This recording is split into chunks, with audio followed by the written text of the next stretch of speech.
Welcome to today's market report.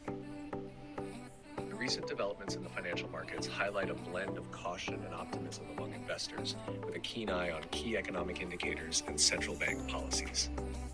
GBP/USD dynamics. The GBP/USD pair experienced mild losses, trading at 1.2597 amid subdued trading activities due to the absence of significant data releases and the observance of the President's Day holiday in the U.S. Market participants are eagerly awaiting the Federal Reserve's January policy meeting minutes and preliminary February PMI surveys from the UK and US, which are expected to provide fresh impetus and possibly fuel volatility based on the implications for the monetary policy outlooks of the Fed and the Bank of England, BOE. The pound sterling faced downward pressure despite a retreat in rate cut expectations by the BOE. This comes on the back of upbeat UK retail sales data, suggesting a stronger than expected economic resilience, potentially enabling the BOE to maintain a hawkish stance for a longer period.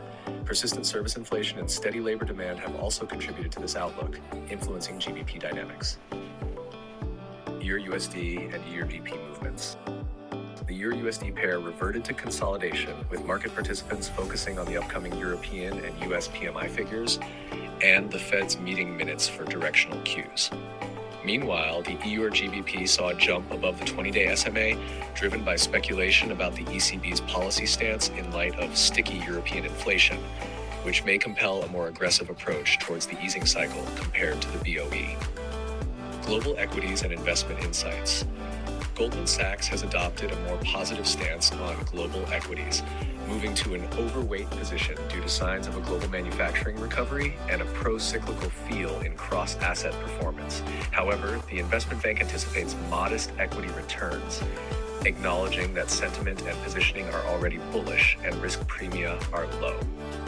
Market Watch, Nvidia, Walmart earnings, and Fed minutes. Investors are setting their sights on Nvidia and Walmart's earnings releases, with particular interest in Nvidia's insights on AI demand. Additionally, the minutes from the Fed's January policy meeting are highly anticipated for hints on the future direction of interest rates amidst persistent inflation and a resilient labor market in the U.S. Chinese stock markets reopened on a positive note, lifted by data showing a resurgence in consumer spending during the Lunar New Year holiday, hinting at a possible rebound in consumer-led economic growth. Meanwhile, in Europe, reports suggest that the EU is gearing up to penalize Apple for violating music streaming competition regulations, an action that may carry wider consequences for technology regulation.